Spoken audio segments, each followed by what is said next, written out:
Laivelis grįžta namo ir trumpai parodysim, kaip kas kur. Plauks čia, tašką, nedarydamas jokią lanką. Pasiekia tašką, darosi korekcija, plaukia atgal, kad išlaikytų tašką pozicijai. Tai namų taško nuėmimas. Išjungiam korekciją pirmiausia, biškį į priekį. Tai namų taškas, spaudžiam set home point, spaudžiam yes. Galime atsidarinėti bunkerius. Girdėjom atsidarė, atsidarom, kabliuko nereikia, bet nepasiekiu. Atsidarė būdų bunkeriai ir toliau toj pratęsim. Turim užmėtus 3 taškus.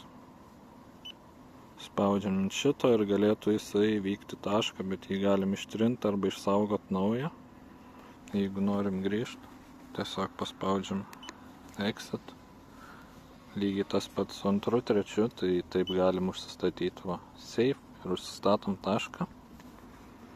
Namų taškas jau yra užstatytas. Spaudus jisai grįžtų namo. Galime siūsti pavyzdžiui į pirmą tašką. Go to. Laivelis apsisuka ir plaukia kažkur ten, pamenu, buvo užstatytas taškas.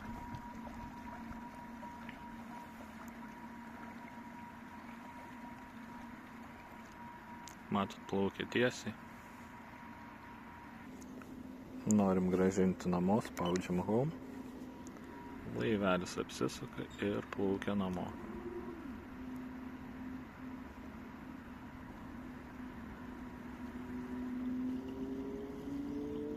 Echolotas darbiniu metu, aišku, skanuoja sunkiai, bet sustojus, kuo puikiausiai matom ir žuvis ir panašiai.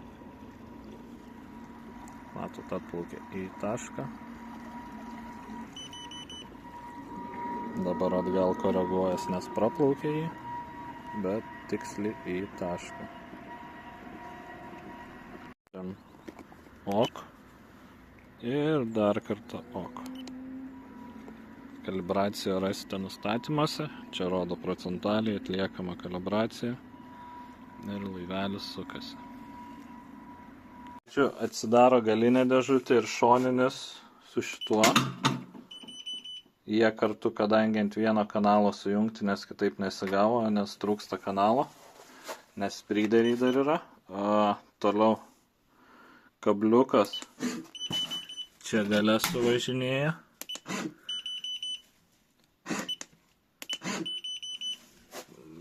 Daugiau neįsivaizduoju, ko dar tau gali reikėti, tai suardu kita dalis pusės. Čia pasileidžia spryderis, aišku, aš jo nepajungęs dabar. Šitas gale turi susijungti pagal išpjovas ir panašiai.